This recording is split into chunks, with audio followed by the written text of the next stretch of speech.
So in the beginning, before I do anything new, I want to clarify the question that came up yesterday that you asked. What was your name?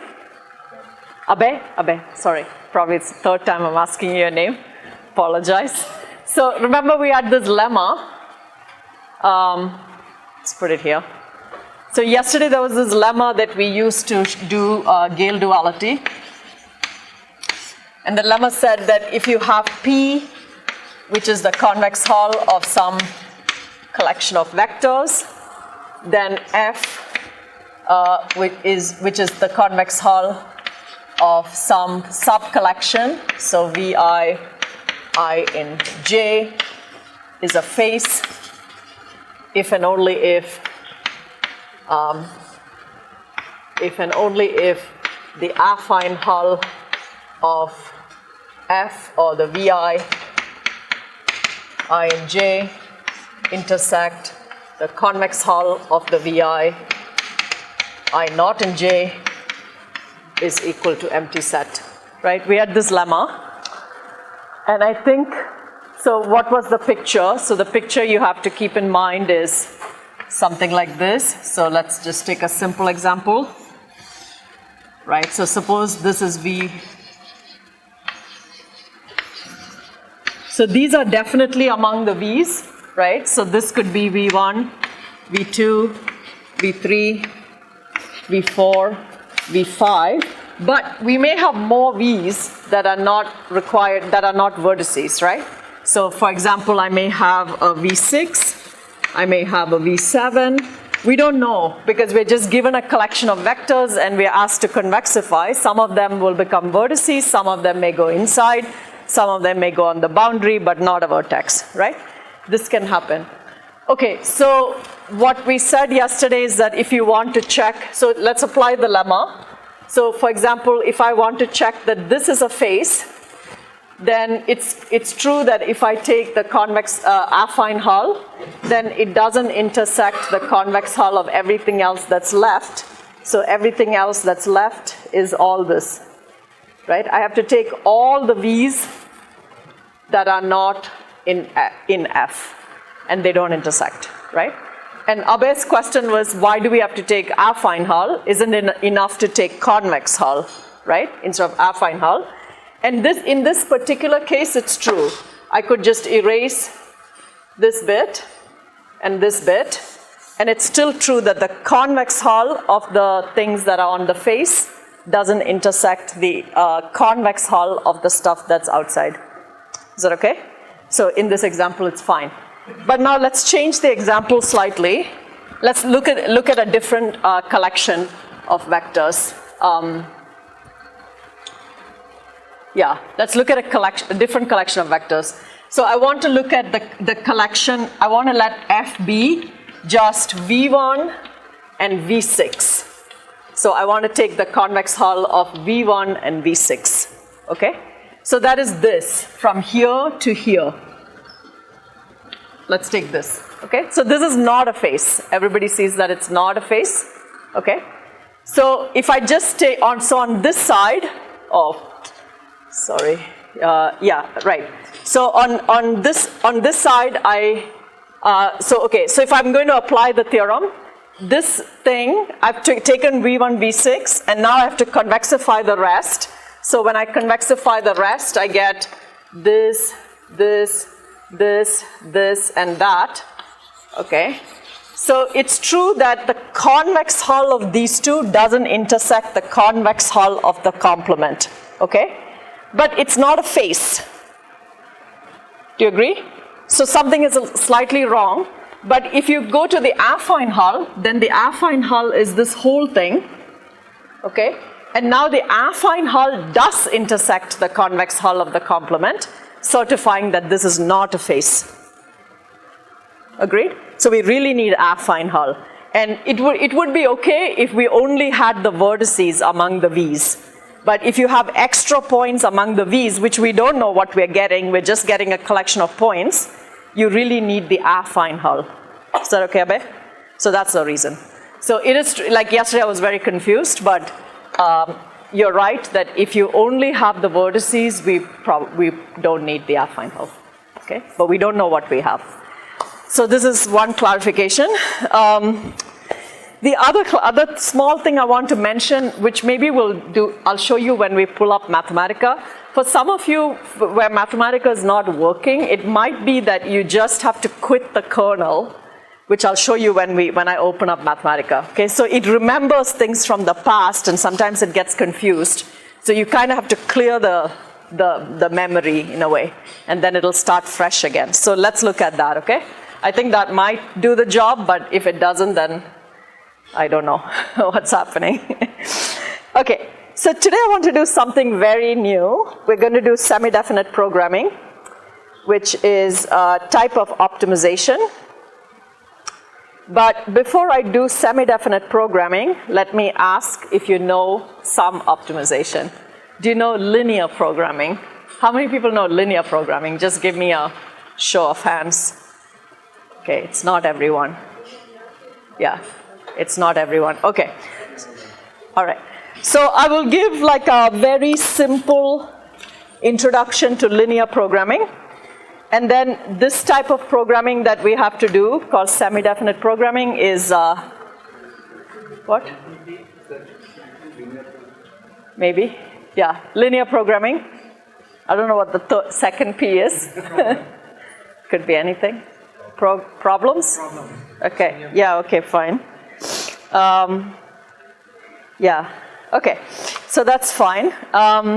So let's quickly look at linear programming for just 5 minutes, and then I'm going to do something else called semi-definite programming, which you can learn independently, but if you know linear programming, you get more out of it. Okay, they all come they're in the same family of problems. Okay, so what is a linear program?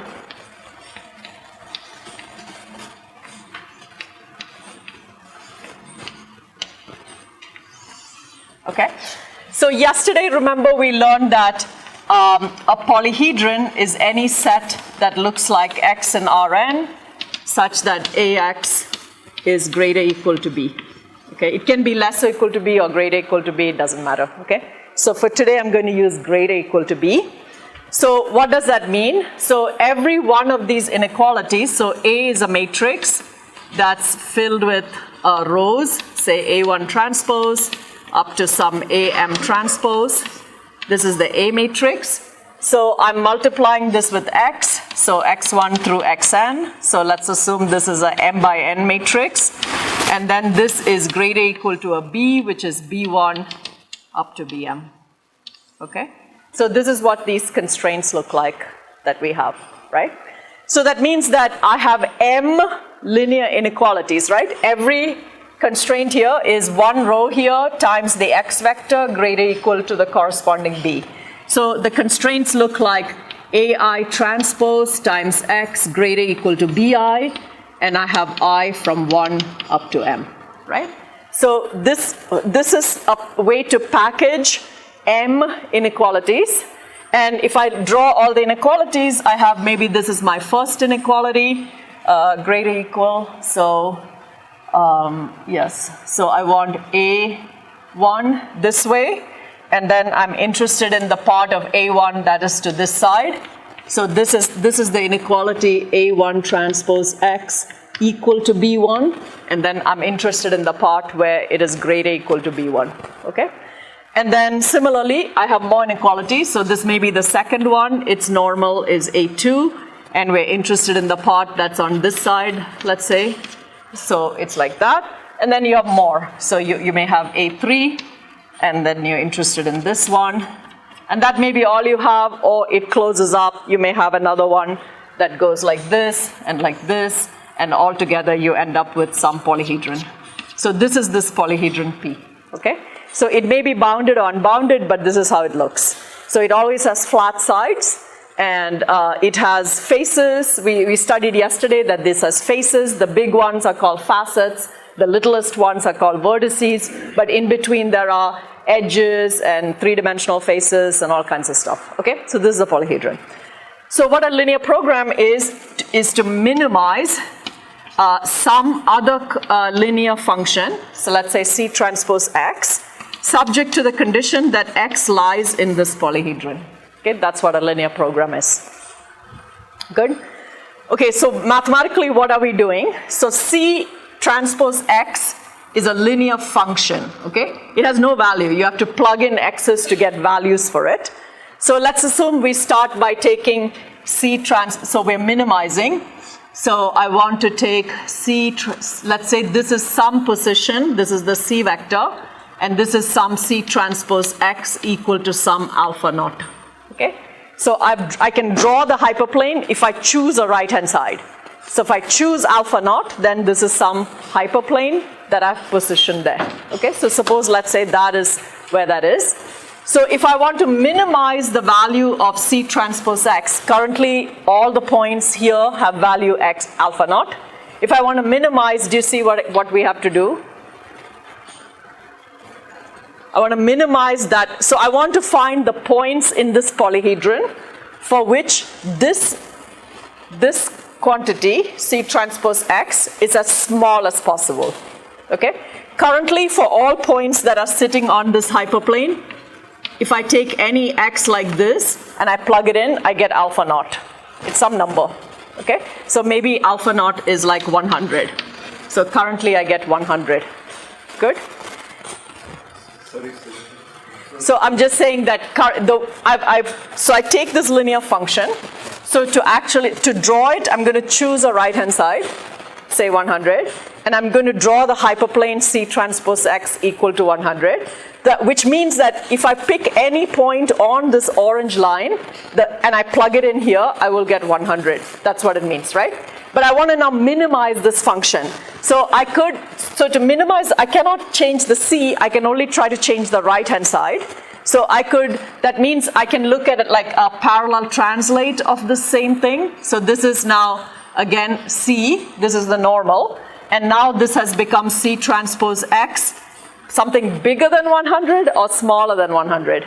Smaller, right? Because C is pointing that way. So if I push this way, then I'm minimizing. So maybe this is like 90. Okay? So I've brought it down. So to minimize over the polyhedron, I need to sweep this orange line through the polyhedron. And as I sweep it through, it's going to lower and lower in value, right? The points on it are going to have lower and lower C transpose X value. And then I can push it until I get to the last point in the polyhedron, okay? So what I will do is I will just keep on making parallel translates of this thing. And as I move this, the value is decreasing. So maybe now it's 80, now it's 70, now it's 60. I don't know, I'm pushing it down. And the very last place it'll hit, so let's make some more. So here are some translates. And the very last point it'll hit is this one. Okay? So at this point, maybe C transpose X is equal to 20, let's say. Okay? And this point is called the optimum. So this we will call X star. This is the optimal value, optimal solution of this LP. Okay? So this is the LP. This is the LP. And this is what it means to minimize a linear function over the polyhedron. Good? Geometrically, this is what we're doing, right? So you can do this in any dimension, your polyhedron. So for example, if you think of the convex hull of this table as your polyhedron, then if I'm minimizing a linear function, it means the function this is how a hyperplane will look, right? So any hyperplane will look like this. And if it is minimizing in this direction, then I sweep it through the table until I get to the very end, which may be like that bottom corner of the table, right? So we can do this in any, so hyperplanes are one dimension less than the ambient dimension, right? It need not be a single point. It could be a complete edge, but it's always on the boundary. Everybody okay with that? Because this is a convex function, I'm pushing a linear hyperplane through it, so it's always going to be on the boundary. It cannot just stop in the middle like this over here. Cannot stop here. Okay, so this may require a little thought. You may want to write an argument, but it's always going to be on a boundary. It's always going to be on a face, actually, the optimal solutions. So as Anissa said, it doesn't have to be a single vertex. It could be an entire edge, or it could be a two-dimensional face, like on the table. It could have been that if I was minimizing a function that's parallel to this side, then I end up minimizing it on this entire front part of the thing, okay? But it always contains a vertex because every face contains a vertex, right? So there's always a vertex that is the optimal solution, and if you plug this into software, that's what it'll give you. It'll actually give you one vertex, even though it might be optimizing on an entire edge or a bigger face, okay? So that's the geometry of linear programming. Everybody okay? All right, so this is my linear program, this one. This is LP. Let's call this, let's call this LP, and yeah, that's okay. Okay. So what are the key points you should remember? The first point to remember is that P is convex, okay, which implies that C transpose X minimizes on a face of P. And in fact, we can just take a vertex, and there will always be a minimizer that is a vertex. Right? Because all faces contain vertices, so you can always pick out one vertex and say that's a minimizer. It's not the unique one, but that's the minimizer. Okay? If it's a polyhedron, yeah, which is infinite, yeah, then it may be possible that the solution is not okay. Correct. So if you had a polyhedron instead of a polytope, so if I only had this situation, if this was my P, and we are minimizing some C transpose X. So if I had a C that's pointed this way, then of course I can sweep this forever. I can make this go to infinity. So this is an example where the problem is not bounded, okay? But what happens if we were maximizing C transpose in this picture, C transpose X? Minimizing pushes it in that direction. If we were maximizing, you have to push it in the other direction. Then it is bounded, okay? So even if the polyhedron is unbounded, the LP may be bounded, right? The LP may actually have a solution, finite solution, and there may be no problem. Good? So C is a row of matrix A. C is what? Suppose C is a row. Yeah. Mm-hmm. Is there any specialty to that? Then it'll go to that edge, that boundary. I mean, the row of A is defining you one of the half spaces, right? In that example, A to C, then what will If you what? A to C. Yeah, so if A to C, then that means that, okay, so then C has this slope, right? So if we are minimizing, okay, so let's suppose that C is pointed this way. So that means to minimize, I would have to push towards there, and you would get this entire thing as the optimal solution. Whichever way. So if you're maximizing, you have to push it this way, if the arrow is pointed like this. If you're minimizing, you push it that way, and you end up with this red piece as the space of optima. Is that okay? So you can optimize on a bigger face than just a vertex, but even this face does have vertices, so you can just declare this to be the optimal solution if you want. Okay, I have a choice. I could declare that. All right, so this is linear programming. And linear programming has lots of interesting properties. It's actually an example of something called a convex optimization problem. So LP is a convex optimization problem, which means that we first of all, minimizing and maximizing is the same thing in a way. Why? Because if I want to minimize, so minimizing C transpose X is the same thing as maximizing minus C transpose X, but you have to change the sign in the front. Okay? Do you agree with this? Yeah? So if I want to minimize, yeah, think about that, okay? So minimizing and maximizing are the same. I mean, mathematically they are the same. You just have to change the sign, right? So if you want to see a small example, maybe something like, I don't know, even a small example, let's do like this. So if I want to minimize X, right, then of course it's going to, so this is my polyhedron from here to here. If I want to minimize X, I'm going to arrive here. That's the minimum value of x in that interval, right? Is that the same thing as maximizing minus x? Let's think, right? If I take minus x, then this is minus 2. I mean, if I evaluate it here, I'll get minus 2. And that's very small compared to 0, which is bigger, okay? So, okay, 0 is not a good place, good example. Let's make this 1. Okay, let's make it 1. So now you see, if I maximize minus x, then minus x takes value minus 2 here, minus 1 here. So the maximum value is minus 1, and the minimum value is 1. So I have to change, so this is the same thing as minus of, so I have to change the sign here, okay? So you get to the same optimum, whether you're maximizing minus x or minimizing x, but you have to worry about the sign, okay? So a little bit of a detail. So convex optimization problem means we are minimizing some convex function. So this fx is a convex function,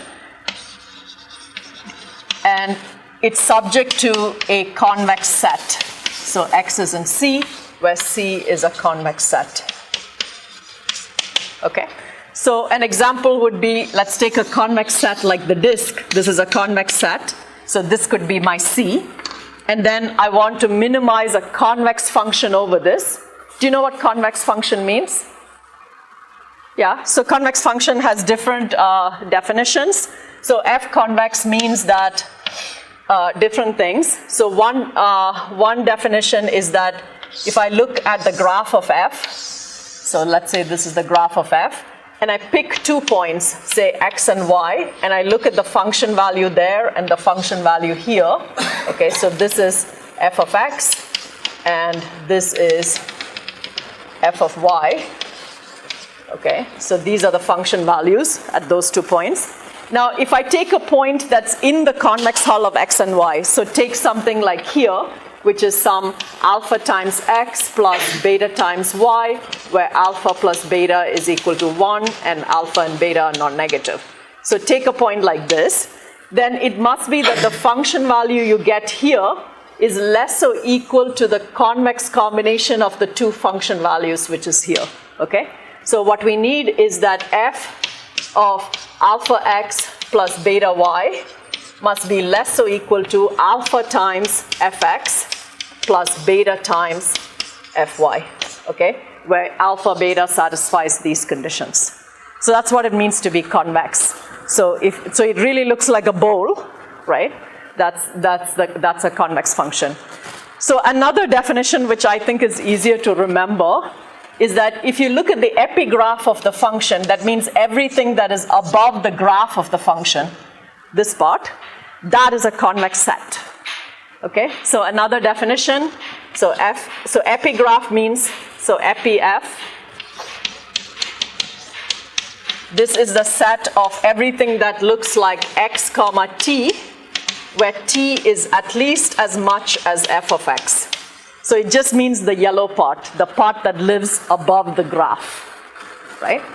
So x comma t, where t is at least as big as f of x.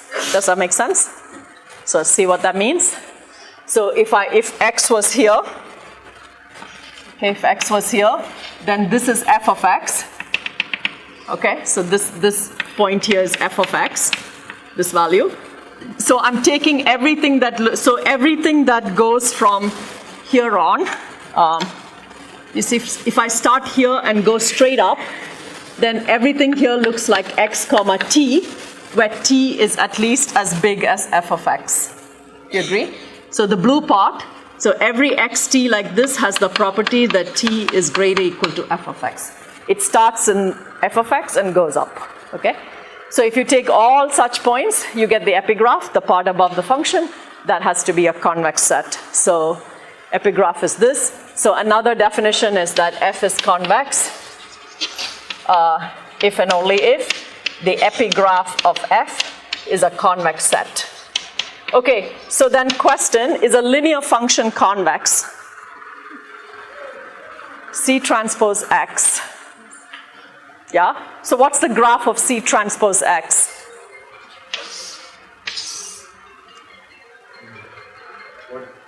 What is x? X is the, X is in the domain.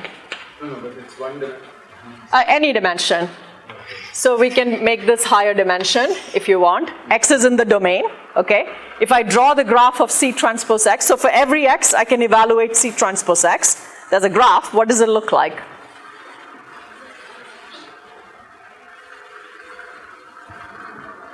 Did somebody have an answer?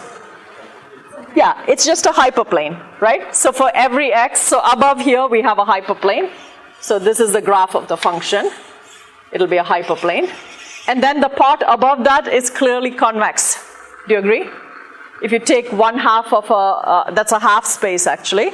So it's definitely convex. So linear functions are definitely convex. So I could take this convex, so I'm looking at what a convex program is. I could take this convex set, and I could definitely minimize or maximize a linear function. So I could take a linear function, and in this example, I'm maximizing. So I would arrive here. This is C. So this would be the optimum, right? So if I maximize a linear function over the disk, that's a convex program. Everybody okay? Constraint set has to be convex, and the objective has to be a convex function. That is the definition. Good? Can you change the convex function in this, can you change the objective in this example so that it's not linear, but it's, say, quadratic? What's a good example of a convex quadratic function? Something that looks like this. X squared plus y squared, yeah. X squared plus y squared will be a convex function. Different ways to prove it. So there are many, many characterizations. Another characterization is that the Hessian of the function is positive semidefinite. So that means you take the second partials of the function and you make a matrix out of it. That's a PSD matrix. That's yet another characterization, okay? So let me not spend too much time, but you could do, for example, we could minimize x squared plus y squared over this disk such that x and y belong to this disk. And that would be also a convex function, convex program. And if the disk is centered at the origin, do you see where the optimum goes? So the disk is on the floor here, and we have this x squared plus y squared function, which is like a paraboloid, right, sitting on top of it. So where will it get minimized? At the origin, okay? So that's an example where the optimum is not on the boundary. So as soon as you go away from linear functions over convex sets, the optimum may be in the inside of the convex set. And everything becomes a lot harder, okay? So convex programming is still very nice, but in general, as soon as you have, even a quadratic thing with quadratic constraints down here, but not necessarily convex, then it becomes NP hard. It's really hard, okay? So this is just a quick introduction to linear programming. Then there's something called a dual program, so that maybe I will write that down too, since we are going at this. So our original program is minimized. So I'm back to linear program. So I'm looking at a linear program like this. Okay, actually we'll come to duality later when we do semi-definite programming, okay? So this is the geometry of linear programming. Okay, so what I want to teach today is another type of convex optimization problems called semi-definite programs. And this is related to PSD matrices, and then today already we will see that it's related to all the graph stuff that we've been talking about, and tomorrow you'll see more graph-related optimization problems that have to be modeled as semi-definite programs. So linear programs are the simplest of all the convex programs. They are extremely beautiful. They have a very, very nice theory, extremely well understood, and people can solve linear programs with millions of rows and millions of columns very fast, okay? So this is industrial strength. This is done routinely, like for example, people who do things like scheduling airlines and crews and manufacturing, all kinds of things. These are massive linear programs that can be solved in seconds, okay? It's very, very fast. So it's extremely well understood, this business. And there are some algorithms too. Okay, so today let's talk about semi-definite programs.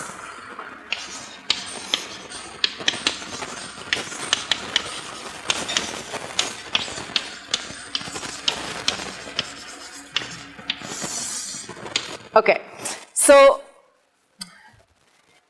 I'm just going to give you like a brief introduction to this whole thing. So this is like a full semester course, okay?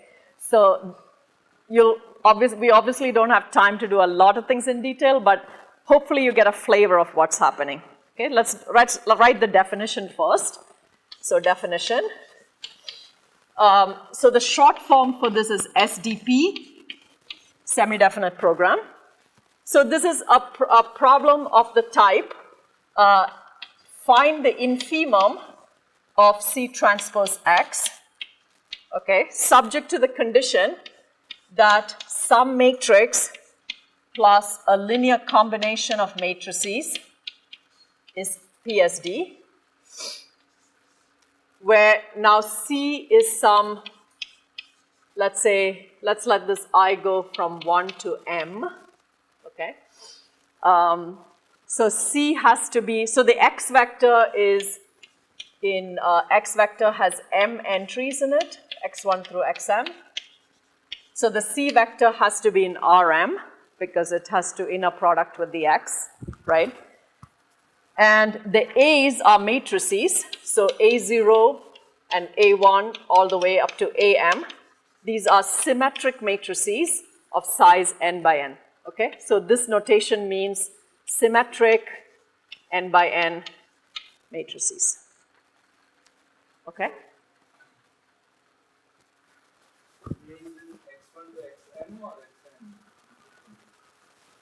X, M, M. Yeah, so let's do the shape of this, right? So A is n by n. Yeah, this A naught is n by n.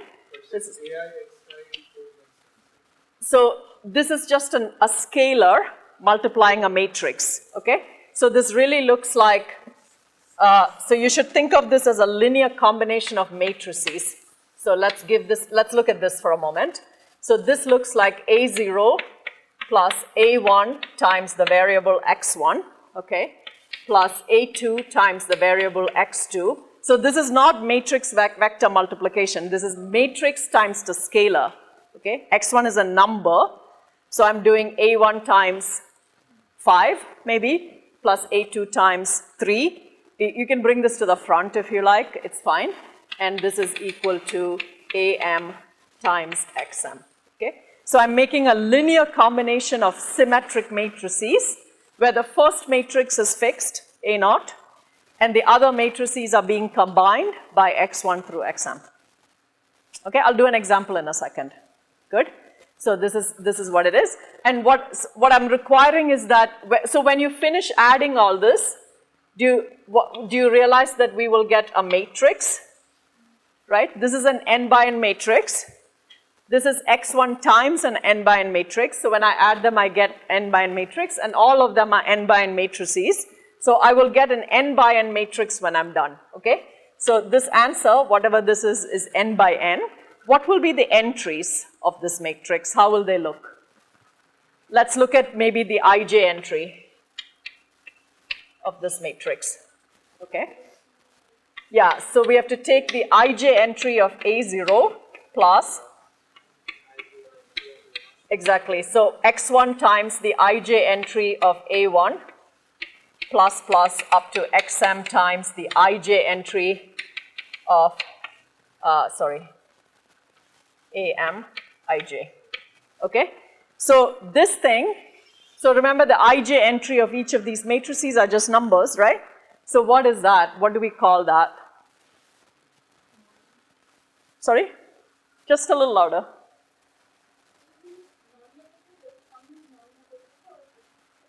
Well, I'm not even worrying about the non-negativity part. We're just worrying about the left-hand side of this expression, this part. We'll come to this later, okay? I'm just asking, so A0 ij is a number, plus X1 times another number, plus up to Xm times another number. So, It's a linear function, right? It's not a linear form, meaning that it has a constant in it. Form is usually for homogeneous polynomials, okay? You use the word form when there's no constant. But there's a constant here, right? This really is a number plus a linear combination of other numbers, right? So this is a linear function. So this is a linear function in x1 through xm. So every entry of this matrix is a linear function in x1 through xm, okay? So we'll do an example in a second. So what I'm requiring with this piece that Lavanya was asking about, this piece, is that whatever this thing is, I want this to be PSD. I want this to be greater or equal to 0, no matter what x's I plug in, okay? So this matrix that's blank right now, this matrix is filled with linear functions in x1 through xm, okay? It's filled with such things. And what I'm only allowed to vary the x's so that this matrix stays PSD, okay? I can't just take any x's. Like in a linear program, I required some condition on the x's, right? We're only interested in the x's that satisfy this condition, not like all x's in Rn, right? That means you got to be inside this set, P. Similarly there, I'm saying that I have this data, which is A0 through AM, and I'm allowed to make this combination to construct a matrix filled with linear functions, and I'm only allowed to vary the x's as long as that matrix is PSD, okay?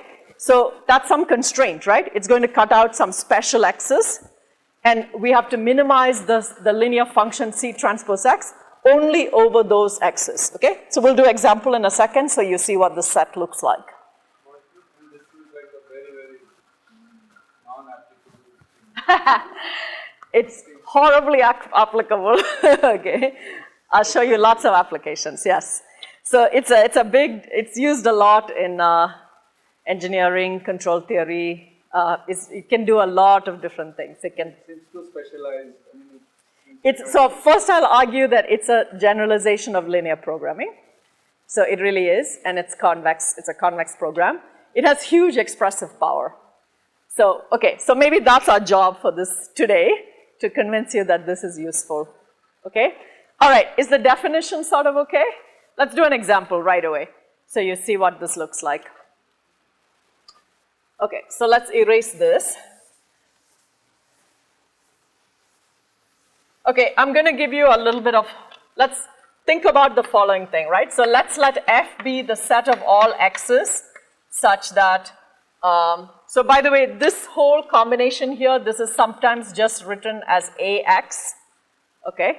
So it's a matrix whose entries depend on X, okay, that whole combination. It's also sometimes, it's called a matrix pencil. It has many names. So it's called a matrix pencil. And this whole inequality from here to here is sometimes called a linear matrix inequality.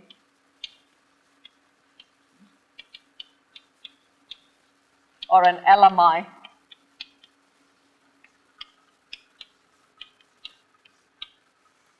Okay?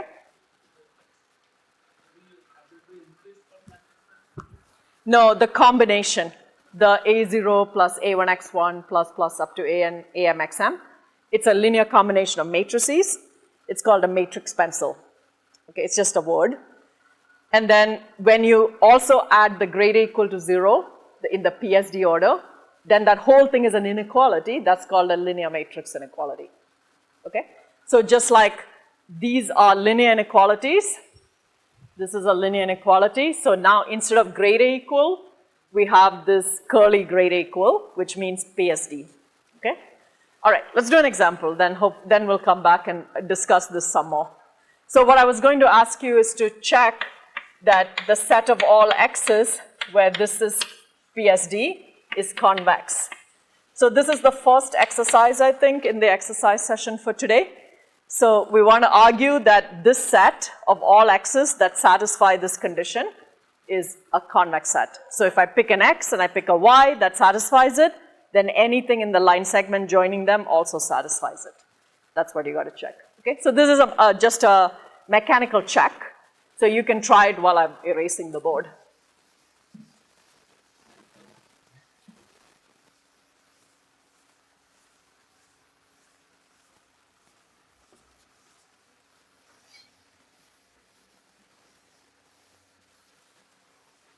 So you have to argue that AX PSD, AY PSD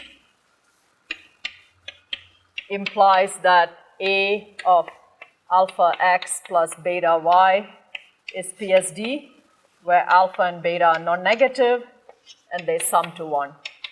This is what you got to argue.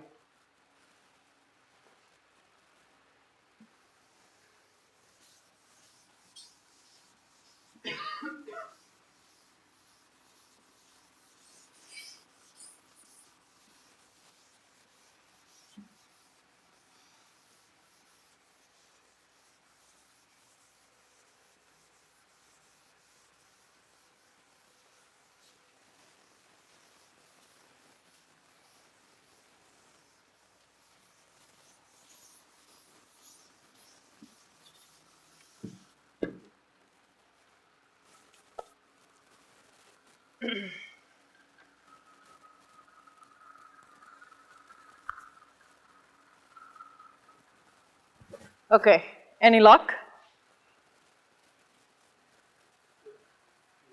Okay. Okay, so think about that. That's an exercise, okay? But let's do an example because I think that'll make everything a lot clearer. So let's minimize x plus y. So this is my linear function C transpose x, okay? Subject to the condition that I'm going to write the matrices like this. 0, 0, 0, 0, 0, 1, 0, 0, 1. This is the A0, okay? Plus another matrix times X plus another matrix times Y is PSD. Okay, so what are these other ones?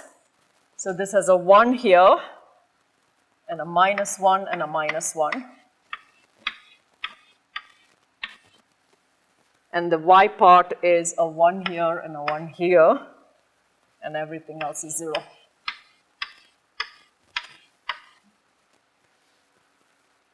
Okay? So this is the A0,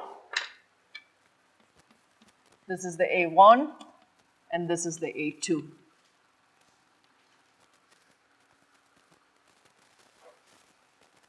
Yeah? So everybody agrees that this looks like that, exactly like that. I'm minimizing, so what are the various things? So C, for example, is just 1, 1, right? That's C. And this is A0, A1, A2, and I have 2 variables, X and Y, so I'm going to be able to draw a picture in the plane, and I need this to be PSD. Good? Okay, so let's simplify this a little bit. So let's write this as X plus Y, and then let me make a single matrix that is going to be PSD. So that means I need to add up all these 3 things, right? So in the very first entry, what will you get? There's a 1 only in this one. Everywhere else, in the 1, 1 position, I'm going to pick up an X. Everybody okay? Then in the 1, 2 position, what do you pick up? 0. And in the last, in the 1, 3 position, we will pick up a Y. Everybody okay? It's all symmetric because these matrices are symmetric, so it must also be that this is 0 and Y. Okay? All my matrices are symmetric. They're not PSD necessarily, but they're symmetric. Okay? Then let's look at the 2, 2 entry. So in 2, 2 entry, we're going to pick up a 1, only a 1, right? Because there's only a 1 here and there's 0, 0 in the other 2, 2, 2 entries. Yeah? Okay, how about 2, 3? Minus X. So then that means this is also minus X. Okay? And in the last 3, 3 entry, we're going to pick up a 1. Okay.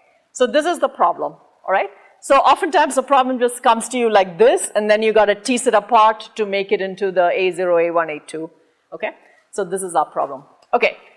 So let's examine this condition, okay? That this matrix has to be PSD no matter what X and Y you plug in, right?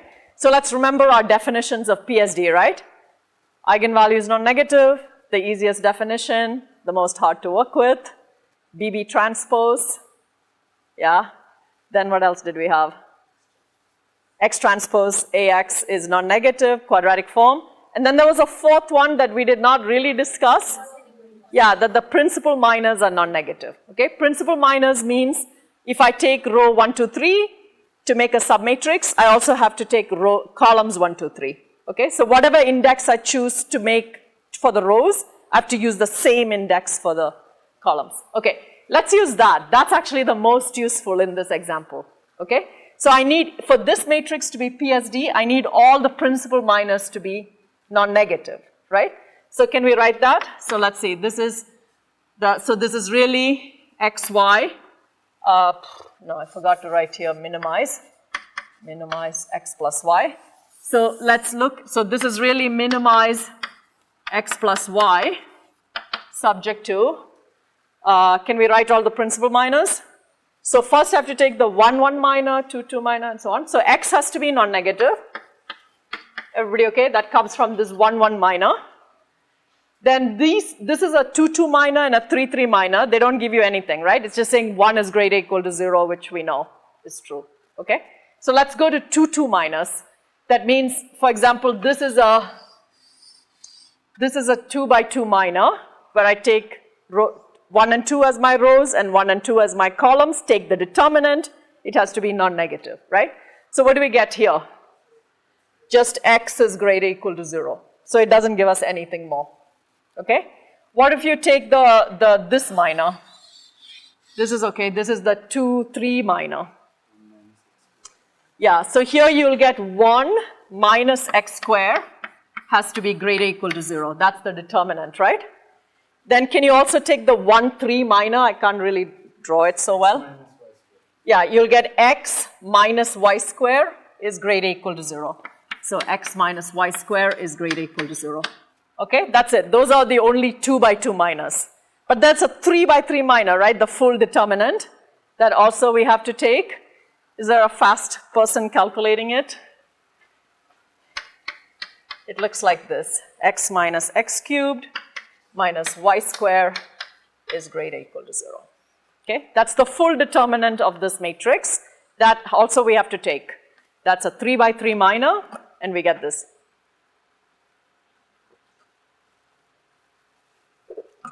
Okay, so that SDP, what? No. That gives X minus Y square. So that gives this one, this one, this one, and that one gave us X minus Y square, which we have. Are we okay? So this is what this SDP really is, okay? So it is you have to minimize this linear function subject to polynomial inequalities, okay? Polynomial inequalities define what's called a semi-algebraic set, okay? So every polynomial inequality is some curvy thing.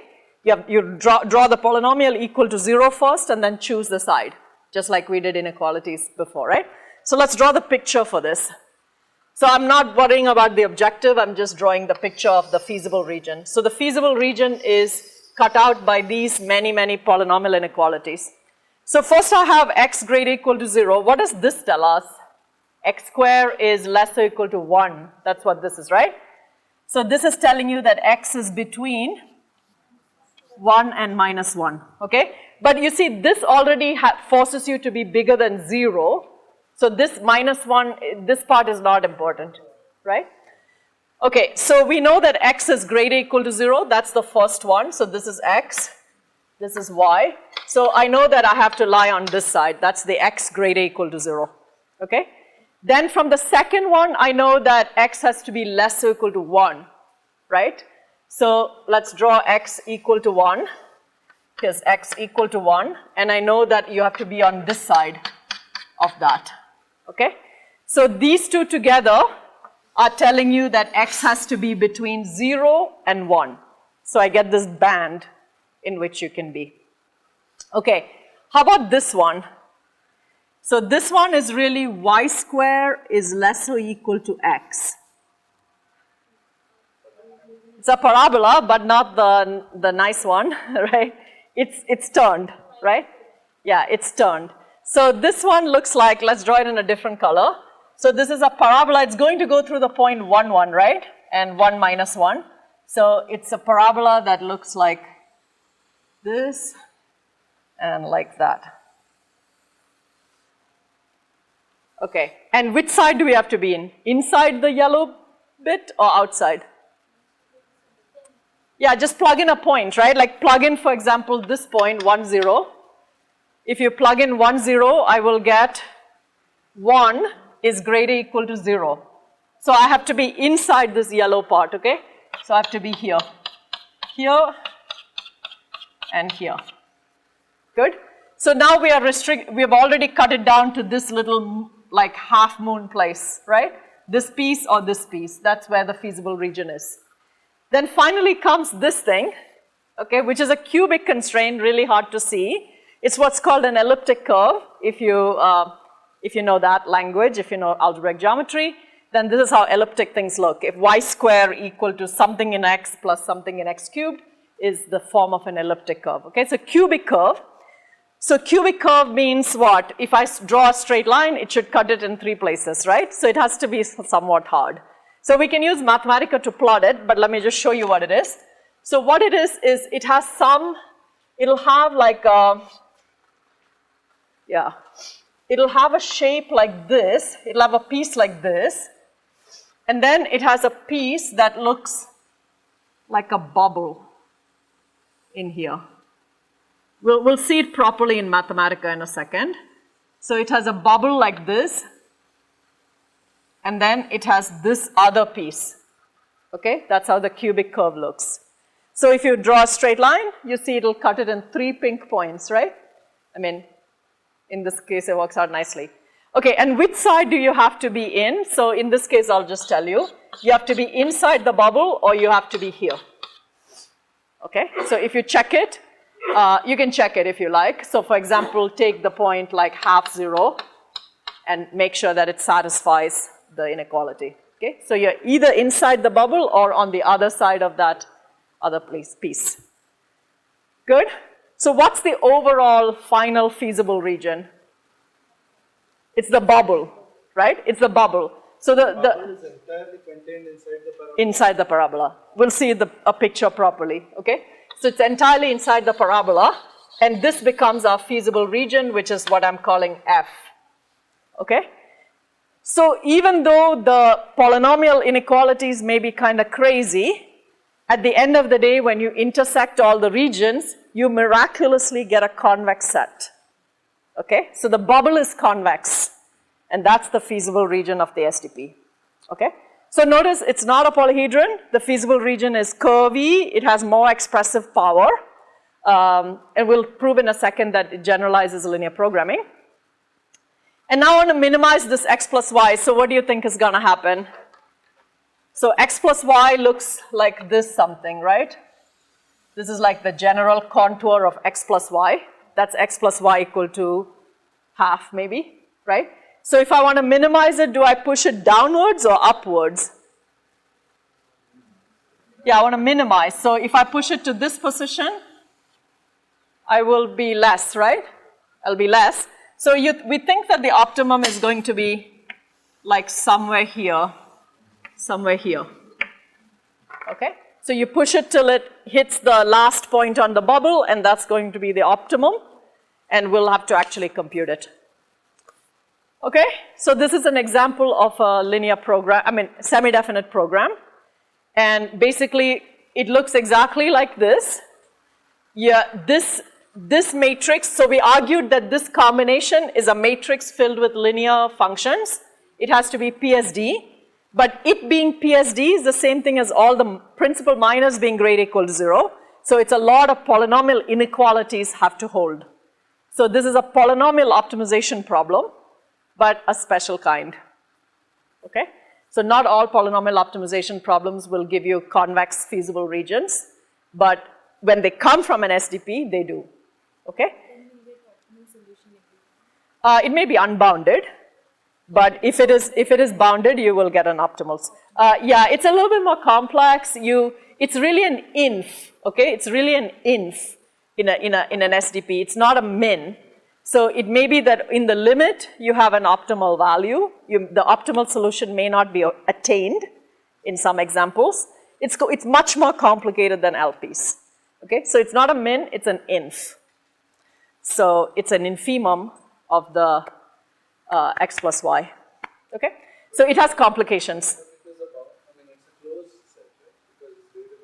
It is a closed set, but it could still have like, so think of some, hyperbola type situation, right? It's closed, but if you're minimizing some function, it can go off to, it may not ever achieve 0. Yeah, correct. It's a closed set. Yeah, so it is definitely a closed set. It is.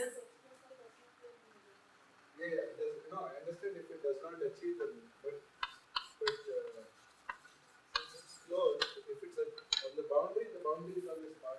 Yeah, that's true. If you can actually, if it's a bounded set, then everything is okay. But if it is not a bounded set, you can have complications.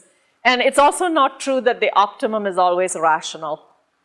Okay, so the optimal solution may be irrational. And these are like very recent results, like from the last 10 years that people know that the optimal solution may not be rational. So there are many complications, but it's still quite nice. So it's sort of the sweet spot between just arbitrary polynomial optimization, which is very difficult, and something like this, okay? So this is what it is. Okay, so we have till 45, right? So let's just spend some time looking at Mathematica. I think that is probably the best use of our time.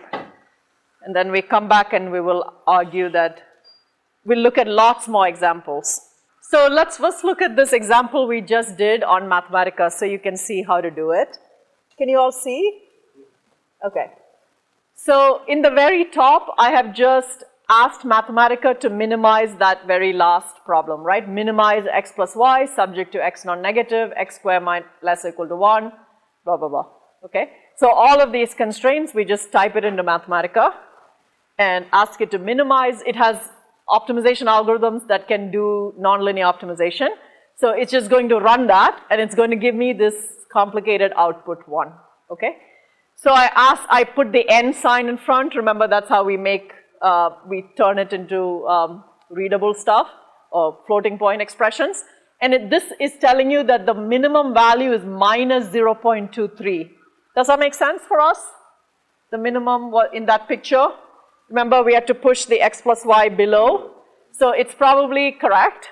And it's telling you that the optimal x is 0.2 and the optimal y is minus 0.43. Okay, so it actually solved it for you in 1 second and you get the answer, okay? Then I'm asking it to plot it and it's plotting, I'm just making we are not even looking at the faraway part. We could change the value of x to go to say minus 2 and then let's take a look at it.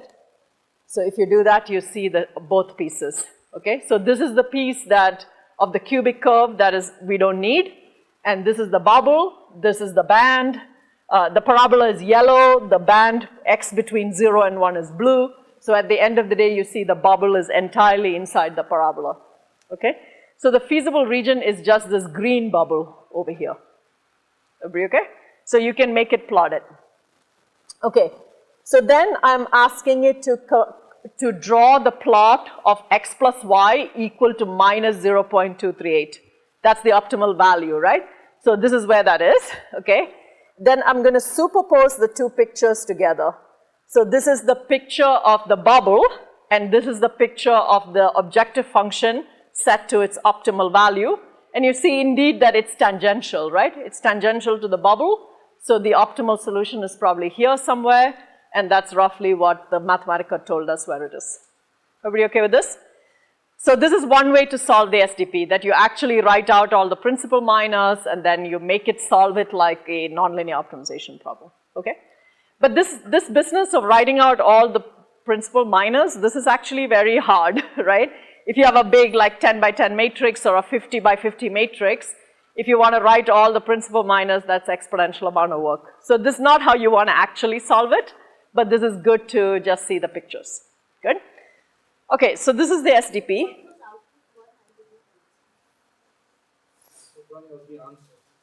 Yeah, so output 1 is exactly this answer, but given to us as roots of some polynomials. It just gives it to us in some form, and so I put n in front of the answer, so it gave it to me in floating point form. Okay, I could have put n right up front, then I wouldn't have got the output 1. Okay? It's the fourth root of some. It's a Yeah, root of some fourth. exactly. It's expressing it as some algebraic number, right? No, it's much more complicated, Nisa. If we open this up, it's more complicated. So, yeah, you see this thing at the bottom?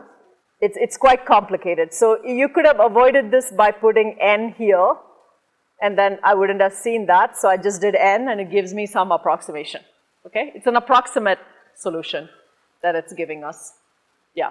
So most often in Mathematica, the output looks like that. So you got to make it human readable somehow.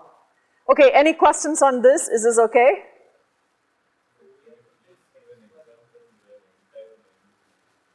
Where entire line will be? I mean, these are non-linear. We don't, yeah, it depends on the shape of the region, right? Yeah, so if it's, I mean, even here, you could have some parts of this curvy region that's flat. Yeah, exactly. So I'll show you more pictures, then hopefully you will see, okay? And a polyhedron is a special case of, so by the way, these feasible regions are called spectrahedra, and a polyhedron is a special, so this object over here, this feasible region, this is called a spectrahedron. And a special case of this is a polyhedron. So we will argue that later, okay? So LPs are inside the class of SDPs.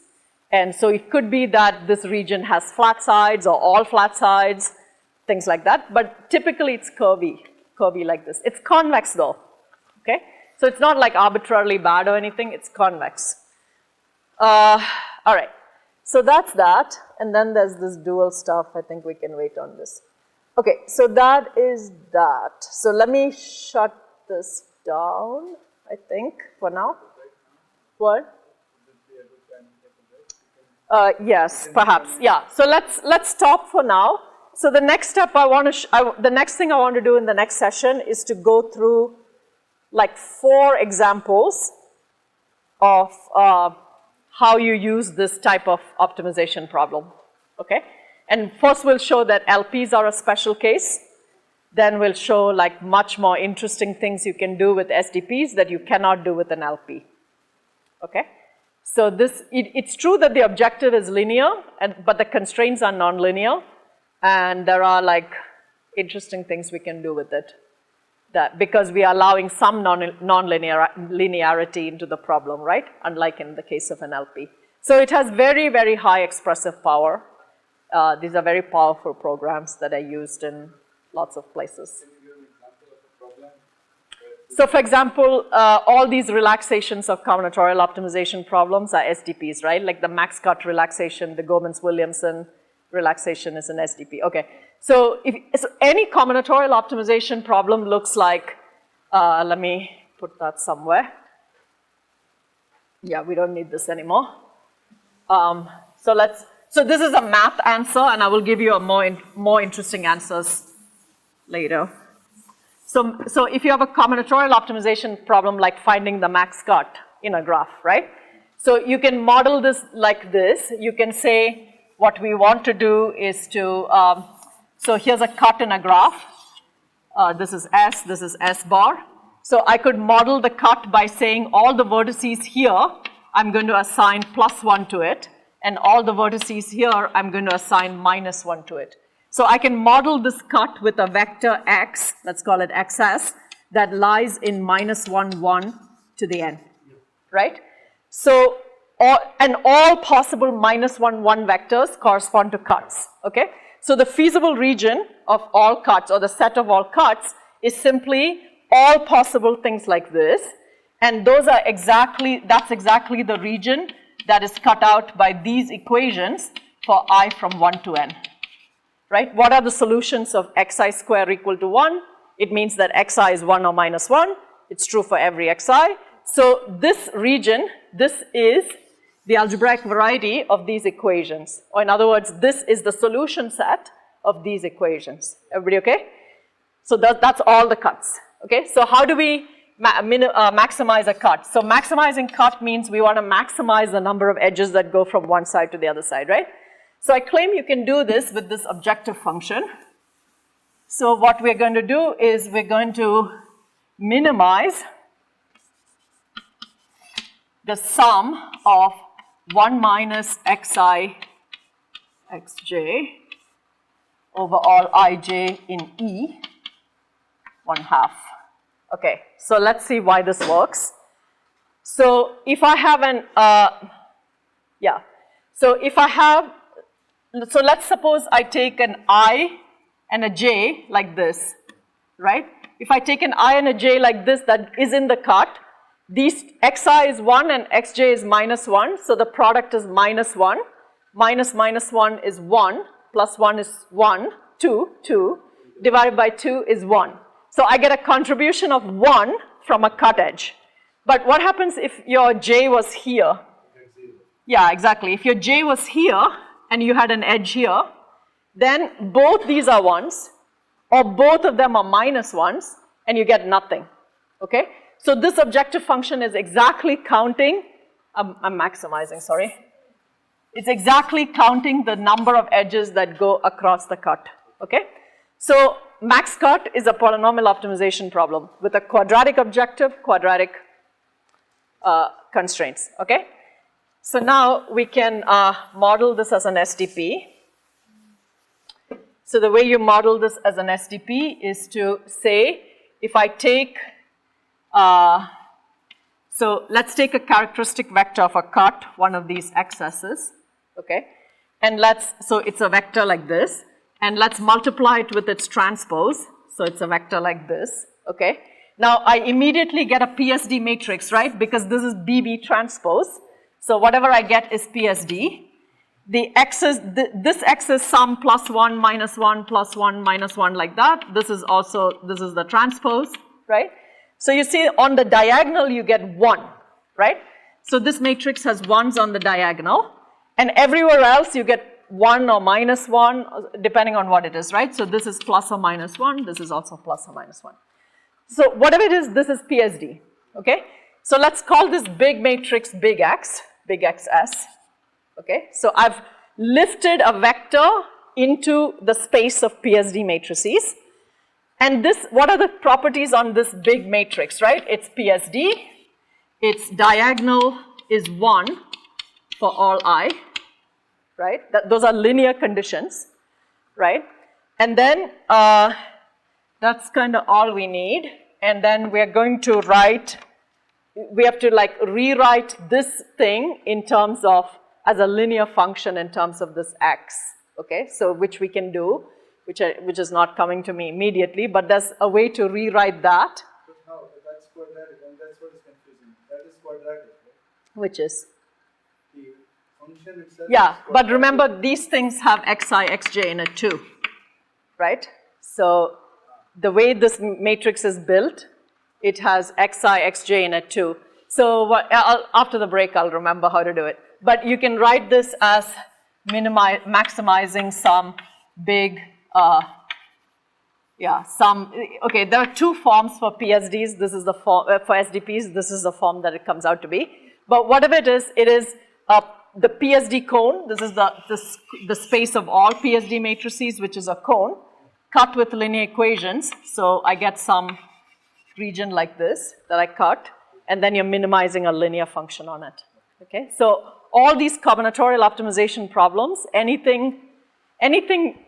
polynomial optimization problem can be relaxed to an SDP.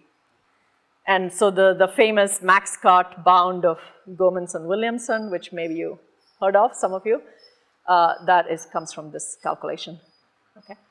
All right, we'll come back and talk about, I'll show you many applications in the next session, so hopefully you're a little bit more comfortable with using this. Okay. Yeah.